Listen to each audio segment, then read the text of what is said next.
As rival economies pivot toward Ottawa, this G20 could redefine Canada's economic future. Welcome to Canada Next. Breaking tonight. With one superpower absent, Canada is quietly reshaping global trade. Breaking tonight, the G20 Summit just became Canada's biggest opportunity in decades.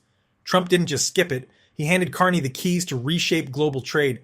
Competition is intensifying in Johannesburg this weekend. The United States refused to attend the G20 Summit, and if plans don't change, there will be no official U.S. delegation in Johannesburg this year.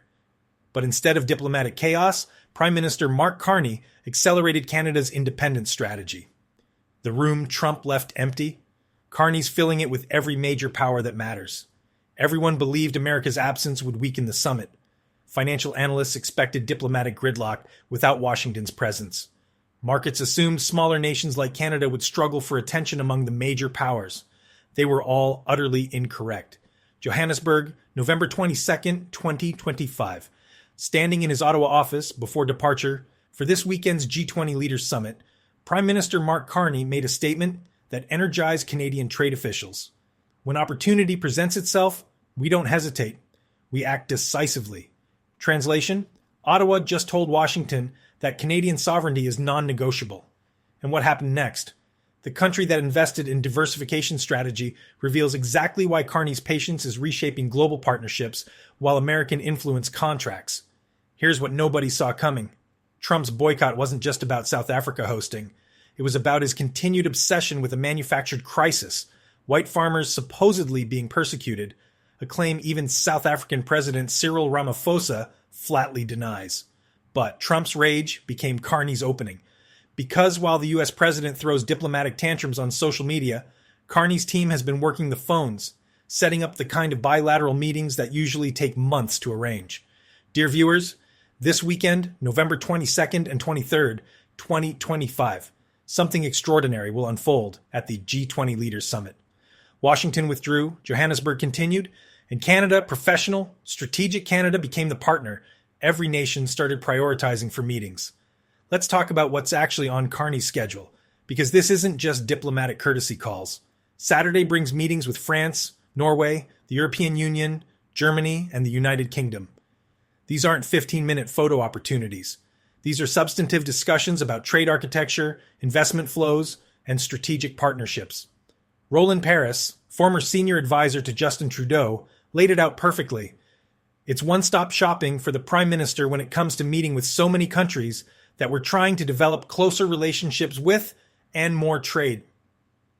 Think about what that means. In a normal G20, world leaders spend half their time trying to get face-to-face with the U.S. president. Schedules revolve around American availability. Bilateral meetings get bumped because Washington wants the slot. Not this time. With Trump absent, Carney's suddenly the most accessible major Western leader in Johannesburg, and countries that have been watching Canada's methodical pivot away from U.S. dependence, they're taking notes. But here's where it gets really interesting. Sunday's schedule includes a meeting with Indian Prime Minister Narendra Modi. Now you might be thinking, wait, didn't Canada just accuse India of assassination plots on Canadian soil? You're absolutely right. Last year, the RCMP publicly alleged that individuals linked to the Indian government were involved in homicides, extortion, and threats against Canadians. India has categorically denied these allegations.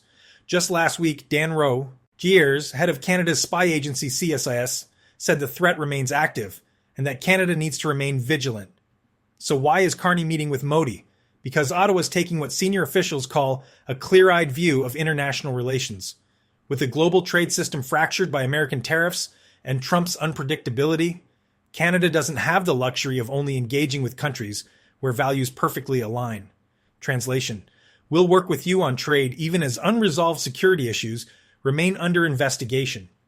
This is the kind of strategic complexity that most coverage ignores completely. Canada Next breaks down these diplomatic calculations before they become yesterday's headlines.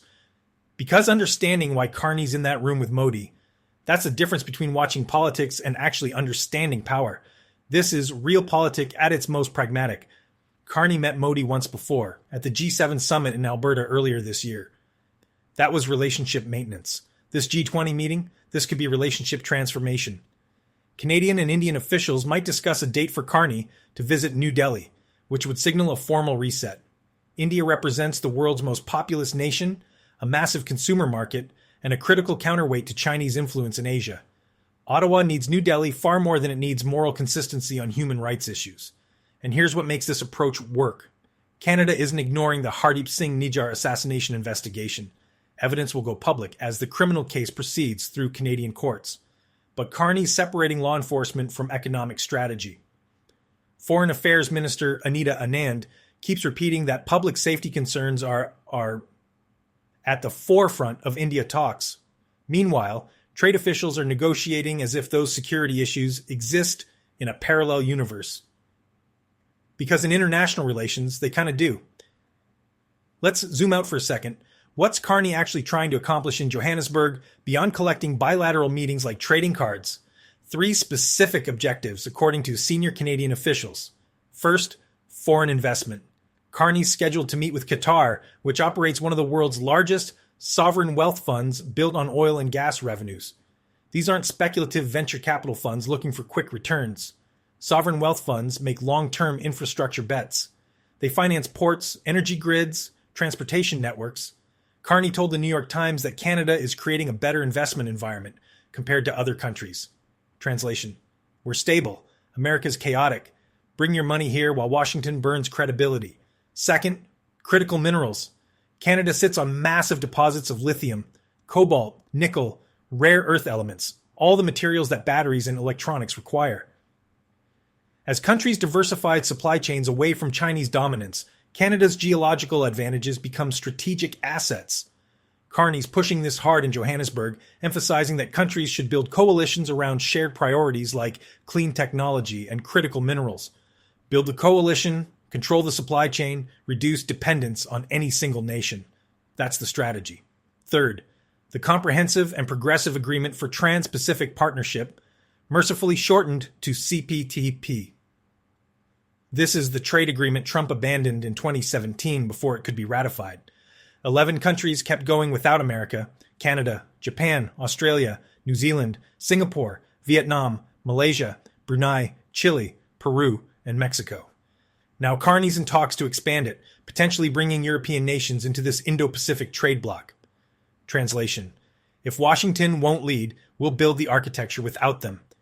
That would create a massive economic zone spanning 3 continents, all deliberately structured without American participation. You starting to see the pattern? Every conversation Carney's having in Johannesburg points the same direction. Diversification, resilience, strategic autonomy, reduced American dependence. And Trump's boycott just made all of it easier to discuss openly.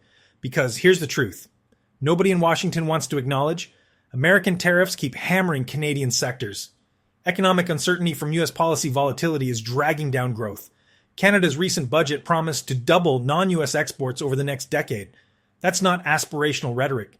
That's survival strategy turned into fiscal policy. And every country watching Trump's latest diplomatic tantrum is thinking the same thing. Maybe we need our own version of Canada's plan. Roland Paris made another crucial point about Trump's absence. He said it removes a big center of attention from the summit. That's diplomatic understatement. What it actually removes is the gravitational pull of American power that normally dominates these gatherings. World leaders aren't jockeying for Trump's attention. They're not adjusting positions to avoid offending Washington. They're not triple-checking every statement to ensure it won't trigger an angry tweet. They're just negotiating directly with each other like adults. And Carney's in his element. This is a guy who spent years as governor of the Bank of Canada, then the Bank of England, navigating complex international financial systems. He understands institutional patience. He knows how to build relationships that compound over time. He's not looking for the big dramatic announcement that dominates headlines for 48 hours. He's constructing the architecture for Canadian trade independence that will matter for decades. Think about what happens after Johannesburg.